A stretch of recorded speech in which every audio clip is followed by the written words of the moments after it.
Hello my lovely viewers, আমি Beauty. Welcome back to my channel Beauty blogs. তো সবাইকে good morning জানিয়ে ব্লগটা শুরু করছি। আর তোমরা ব্লগটা কন্টিনিউ করতে থাকো, কেউ স্কিপ করবে না, ঠিক আছে? তো দেখতে থাকো আমি কি করি না করি, তো তোমাদের সাথে সেটাই আমি শেয়ার করব, তো তোমরা দেখতে থাকো।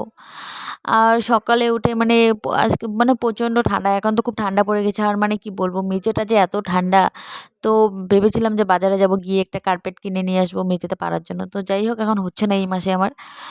আর একটা নিচে কাপড় মতো বিছিয়ে দিয়েছি। আর যাই হোক, এখন একটু ঘরটা একটু গোছগাছ করে নেবো, আজকে বেড কাভারটাও একটু ধুয়ে দেবো। আর ওইদিকে যে ড্রেসিং টেবিলটা আছে ওটাকে আজকে সরাবো। তার আগে একটু খেয়ে নিচ্ছি, ঠিক আছে? তো একটু সেমাই করেছি আজকে সকালে। তো মুড়ি দিয়ে একটু সেমাই খাবো আর একটু খালি খাবো। তো খালি মুখে খাবো একটু। আমার বেশি একটা মানে মুড়ি টুড়ি দিয়ে এগুলো পছন্দ না, আমার শুধু খালি পছন্দ। আর আমার একটু সকালে করে এক্সারসাইজও করি এখন, মানে করছি, কিছুদিন ধরে এক্সারসাইজ করছি। তো এই দেখো আমি কেমন করে এক্সারসাইজ করি, এই এখনই পড়ে যেতাম। তো যাই হোক, সেভাবে আমি করি আর কি। আর আরও অনেকক্ষণ করতে লাগে, বেশি কিছু করতে লাগে। তো যাই হোক, বেশি কিছু করি না। আর এই অতটুকুই করি, আমার বেশি কিছু আর তার টান সয় না, ঠিক আছে? তো অতটুকুই করি। আর হ্যাঁ, এখন খেয়ে নিই, খেয়ে টেয়ে তারপরে কাজে লেগে পড়বো। আর আজকে না মানে কি বলবো, মানে আজকে না ২ দিন ধরেই মানে মনটা ভীষণ খারাপ। এই দেখো সেমাইটা একটু খালি মুখেই খাবো। আমার মুড়ি-টুড়ি দিয়ে এগুলো পছন্দ না, কিন্তু তাও একটু খাবো মুড়ি দিয়ে লাস্টে। আর ২ দিন ধরে মনটা ভীষণ খারাপ। কারণ মনটা কোনোভাবেই না এখানে আর টিকছে না। মানে ভালো লাগছে না। মনে হচ্ছে যে কোথায় যাবো, কোথায় যাবো? ওইদিকে বাপের বাড়িতে যাওয়ার মানে ইচ্ছে করছে, তো যাওয়া হচ্ছে না এখন। তো মানে কোনোভাবে মনটা টিকছে না যে এখানে যাবো না ওখানে যাবো, কি করবো? মানে কিছু ভালো লাগছে না। তো যাই হোক, মন খারাপ নিয়ে আছি, কিছুদিন আর থাকি। তো দেখা যাক, আরও মোটামুটি ১৫ থেকে ২০ দিনের মতো থাকবো, তারপরে যাবো। তো যাই হোক, এখন ওই আর কি, মানে কি করব আর। তো ভালো লাগে না, কি বলবো, সত্যি ভীষণ খারাপ লাগে। মানে বলার মতো কোনো ভাষাই নেই। এতটা খারাপ লাগে না, বলার মতো কোনো ভাষাই নেই। আর এডিট করছি, একটু গলাটা একটু ভারী হয়ে গেছে। তো আমার এমনিতেই গলা ভারী। তো যাই হোক, আরও বেশি ভারী হয়ে গেছে সর্দির চাপে। তো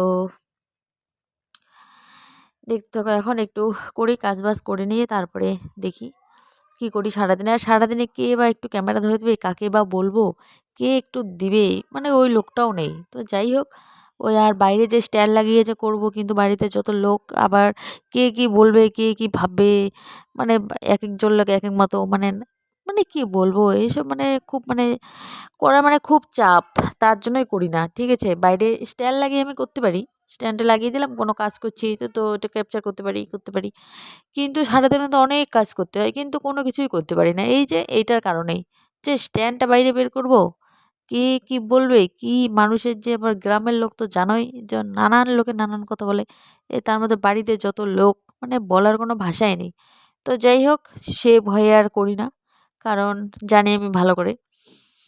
তো সেসব বাদ দিয়ে দিয়েছি। যাহ, আর করব না সেভাবে। তো যতটুকু পারি এই ঘরে, এদিকে সেদিকে যখন থাকি, ততটুকুই তোমাদের সাথে শেয়ার করি, ঠিক আছে? তো তোমরা অবশ্যই দেখবে, জানাবে কমেন্টে, ঠিক আছে?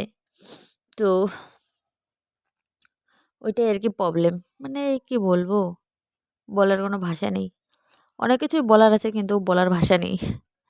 তো যাই হোক, দেখো তারপরে এটা সন্ধ্যের আগে, ঠিক আছে? তো আমি একটু শুয়েছিলাম। তো তারপরে হ্যাঁ, সন্ধ্যার আগে উঠে তারপরে দুপুরবেলায় শুয়েছিলাম। তো ৪টার দিকে উঠলাম। ৫টার দিকেই তো সন্ধ্যা লাগে। উঠে একটু তোমাদের সাথে শেয়ার করলাম। তারপরে তো শেয়ারই করতে পারিনি যে ঘরটা কীভাবে পরিষ্কার করলাম। আর আলনাতে যত কাপড়-চোপড় ছিল সব ট্রাঙ্কে ঢুকিয়ে রেখেছি। আর চেয়ারটাতে কিছুটা ভাঁজ করে রেখেছি, যেটা বাটিতে ভরি। আর বাদবাকি যেগুলো ছিল সব ট্রাঙ্কের ভিতরে রেখে দিয়েছি। তো এই ব্যাপারে। আর এটা তো আমি মানে গডরেজটা ঢাকা দিয়ে রাখি, কারণ মানে প্রচণ্ড ধুলো বাইরে, মানে বালু মাটি বলা যায় না, এত ধুলো। তো যার জন্য সবসময় ঢাকা দেওয়া থাকে। তো মাঝে মাঝে খুলে রাখি যখন ধুয়ে দিই কভারগুলো, আর সবসময় ঢাকা দিয়ে রাখি। তো যাই হোক, জিনিসটাকে তো যত্ন করে রাখতে হবে। তো সেই কারণেই আর কি ঢাকা দেওয়া। তো দেখো, এইভাবে ঘরটাকে একটু ইয়ে করলাম, গুছালাম। আর ওই দিক থেকে সরাই নিয়ে আসলাম। বিছানাটা ওইদিকে একটু চাপায় নিয়ে যাব। ১ম এ সাইড বক্সটা যে রেখেছিলাম, তো তার জন্য ভাবছিলাম যে না, বিছানাটা ওই সাইড বক্সেই, মানে বিছানাটা তার পাশেই থাকবে। কিন্তু তারপরে দেখি যে এইদিকে আবার উড়ি পোকা ধরে গেছে দরজার পাশে। তো ওগুলো সরিয়ে দিয়েছি, আর বিছানাটাকে ওইদিকে চাপাই দেবো। তোমাদের দাদাভাই আসলে, ও আসবে ফেব্রুয়ারিতে মনে হয় বাড়ি। ফেব্রুয়ারি ২-৩ তারিখে মানে ট্রেনে উঠবে। তো যাই হোক ও আসলে সব কিছু সরাই দিব, আর বিছানাটাকে ওইদিকে ওয়ালের পাশে একদম সাইডে চাপাই দিব।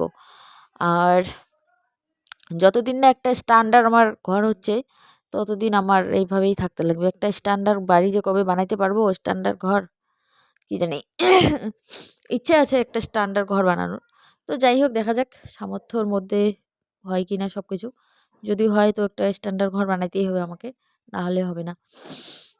খুব একটা সুন্দর একটা ঘরের প্রয়োজন।